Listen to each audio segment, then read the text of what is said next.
Sooner or later, every man ends up standing over a box of old tools that came from somewhere. A father's chest, an estate sale, the back of a garage you just bought. And what happens next is nearly always the same. You start two piles. This one looks good. That one looks like junk. Good pile, junk pile, and out goes the junk. And both piles are wrong.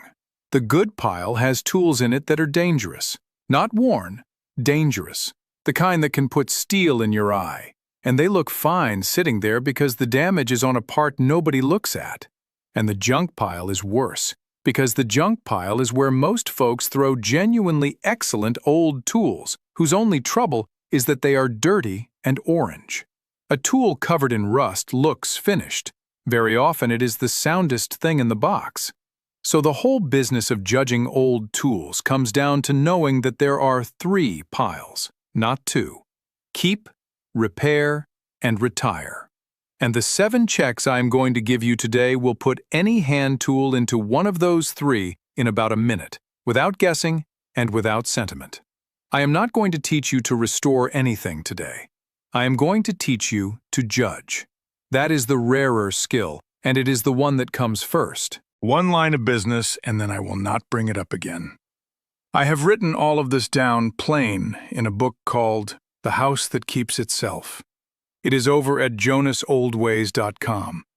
Everything in order, the whole system, for a man who would rather have it in his hand than in a video. If you want it, it is there. That is all. Let us set the 3 piles up properly, because the words have to mean something. Keep means the tool is sound and will work today, maybe after a wipe and a sharpening. Most old tools that frighten people belong in this pile. Repair means the tool is sound in the parts that matter, and the broken part is one you can honestly replace or correct. A handle, a blade, a spring, something ordinary. Retire means the tool should never do that job again. And I want to be careful here because retire does not mean landfill, and it does not mean worthless. A retired tool can go on the wall, go to somebody who collects them, or go for parts. What it does not do is go back in the drawer where a man in a hurry will grab it on a Saturday. That is the whole reason the retire pile exists. And here is the sorting rule underneath all 7 checks. A tool is made of a body, a working surface, and the joints and parts between them.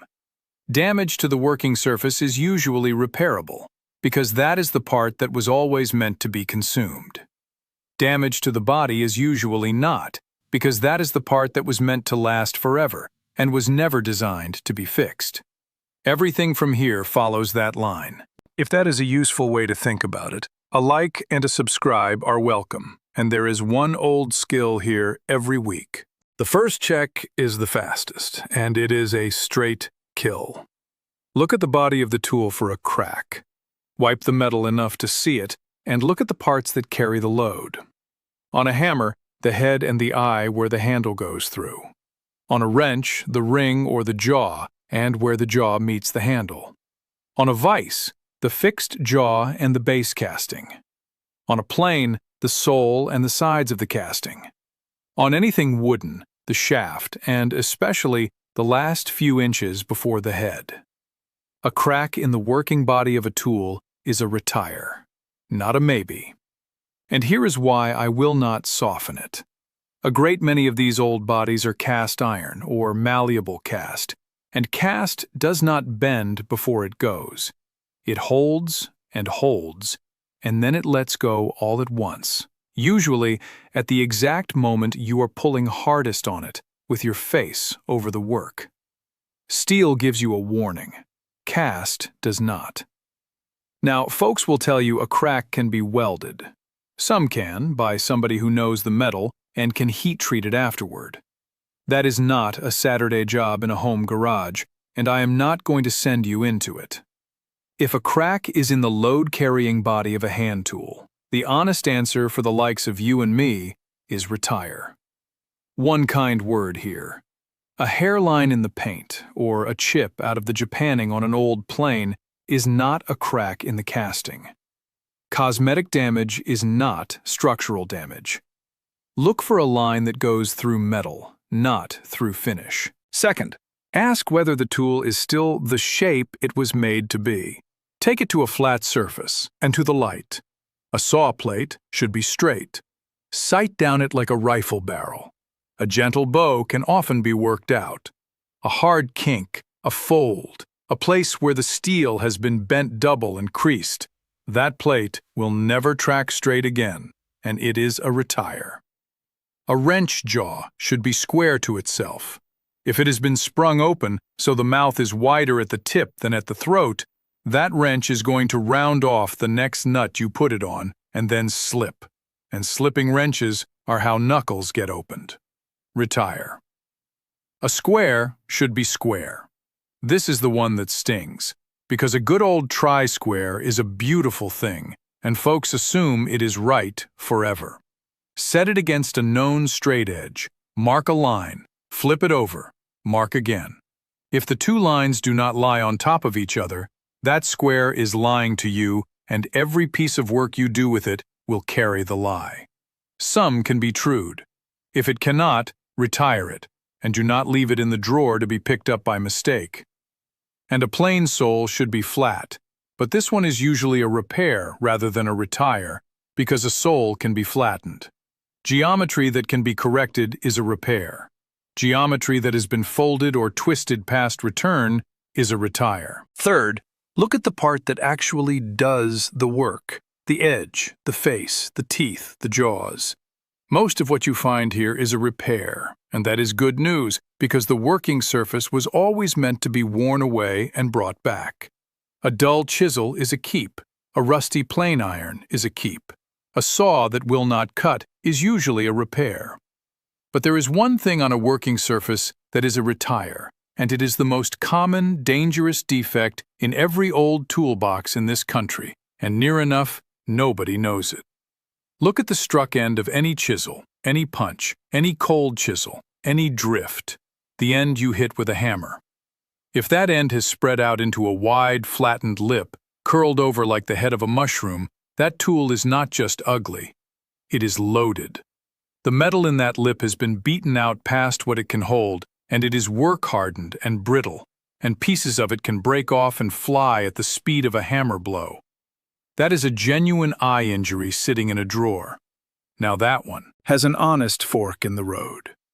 If there is plenty of tool left, the mushroomed metal can be ground back so the head is clean and slightly chamfered again, and then it is a fine tool.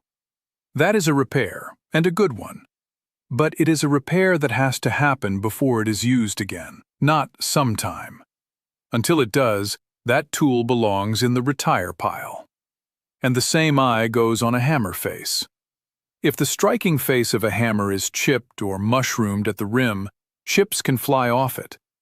Hammer faces are hardened, and they are not meant to be reground by a homeowner. Retire it. Fourth, and this is where the junk pile gets emptied. There is surface rust and there is pitting, and they are different animals entirely. Surface rust is a stain. It sits on top of the steel. It comes off with abrasive and oil, and underneath it, the tool is exactly as good as the day it was put away wet. An orange tool is not a dead tool. I would take a rusty old chisel over a bright new one from the discount bin most days of the week. Pitting is different. Pitting is where the rust has eaten pockets down into the steel, and when you clean the surface off, those little craters stay. And the question is not whether there is pitting, it is where. Pitting on the sides, the back of a saw, the body of a plane, the handle end of anything is cosmetic. Ignore it. Keep the tool. Pitting on the working surface is the problem. A pit that runs right along the cutting edge of a chisel or plane iron means every sharpening will still leave a notch in that edge, and the notch will draw a line down every board you touch. Sometimes you can grind the edge back past the pitted zone, and if there is metal to spare, that is a repair. If the pits run deep into the blade, retire. So the honest test is simple. Clean a patch of the working surface and look at whether the damage is a stain or a hole. Fifth, and this is the one that decides a lot of the pitted ones. Ask how much tool there is left to work with. Every tool with an edge is a bank account of steel, and every sharpening is a withdrawal.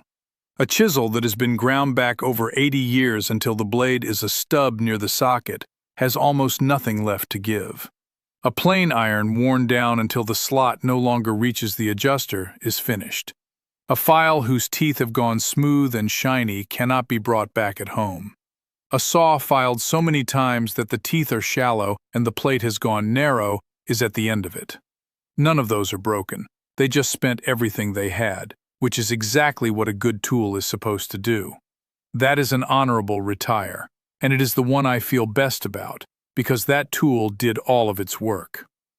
The practical rule is this. Look at what a sound one of these looks like, and ask whether this one has enough material left to be sharpened again and again for years. If yes, keep or repair. If it will be gone in a season, retire it and let it hang on the wall having done its job. Sixth, and this one only applies to tools that move. Pliers, snips, shears, adjustable wrenches, calipers, anything with a pivot or a slide. Hold the tool by one handle and work the other, and feel for side-to-side slop at the joint. A little is nothing. A great deal means the pivot has worn oval, and here is what that costs you. On a cutting tool, the two blades stop meeting properly, and instead of shearing, they chew. On an adjustable wrench, a worn slide lets the jaw rock under load, and a rocking jaw is a slipping jaw. Some pivots are a repair.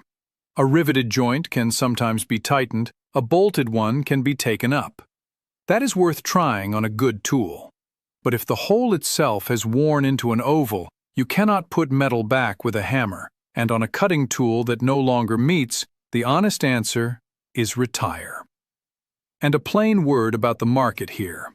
A pair of pliers is a cheap thing. Do not spend a Saturday resurrecting a worn-out pair of ordinary pliers out of stubbornness. Spend it on the plane.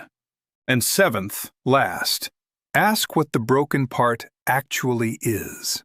This is the check that moves the most tools from retire back to repair, and folks forget it constantly. A split hammer handle is not a broken hammer. Handles are still made, they are cheap, and a hammerhead with a sound eye is the valuable part. Same with an axe. Same with a file with no handle at all, and I will say plainly that a file should never be used without one, because that bare, pointed tang will drive into your palm the first time it catches. Saw handles come off and go back on. Screws and springs on a good old tool are often standard sizes. A plane can take a new iron. So before you retire a tool for a broken part, ask one question. Is that part a commodity, or is it a piece of that maker's own casting that has not been made since before the war? If it is a commodity, you have a repair, and usually a cheap one. If it is a unique casting, you probably have a parts tool, and there is no shame in that either, because somebody out there needs that exact piece. And here is the whole 7 put together, and you can run it in a minute. Body cracked? Retire. Geometry folded? Retire. Struck end mushroomed or hammer face chipped? Off the bench until it is dressed. Rust only on the surface? Keep. Pits on the working edge with steel left behind them? Repair. Nothing left to sharpen? Honorable retire. Broken part a commodity? Repair. Now the limits, and they are short and real. Wear eye protection when you are grinding or wire brushing anything, and doubly so when you are dressing a mushroomed head, because that is the exact metal we just said is ready to fly. I have said nothing today about welding, brazing, or heat treating, and that is deliberate. Once steel has been hardened and tempered, heat changes it, and getting that right is a trade of its own. If a tool needs that kind of work, it goes to somebody who does that kind of work. Nothing in this video is for tools that hold weight or hold pressure. Jacks, stands, hoists, chains, slings, ladders, anything hydraulic. Those are not judged by eye in a garage, and a homemade repair on one of them is a serious matter. Same for anything with a cord or a battery. Electrical safety is a different subject with different rules. And one more.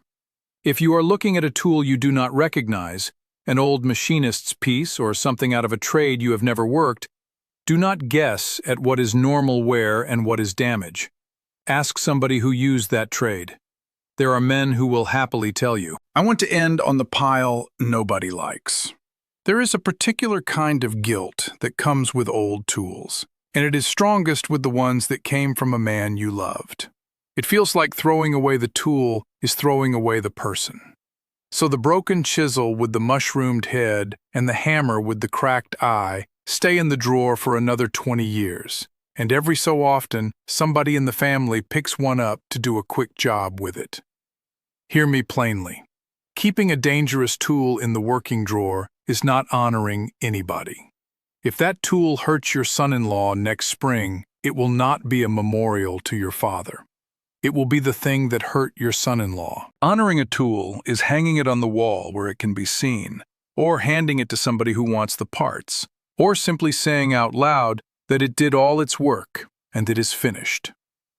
My grandfather's tools are not sacred because they were his. They are worth something because he judged them honestly, kept the sound ones sharp, and did not hand down anything he would not have used himself. That is the inheritance, not the steel, the judgment. So go out to the garage this week and pull that box out into the light. Run the 7, 3 piles, not 2. And tell me in the comments about one tool in particular. What is the oldest tool you still use in a real job, not on a shelf, and where did it come from? I read every one, and I have a feeling that comments section will be worth more than this video. God keep you, friend. We will talk again.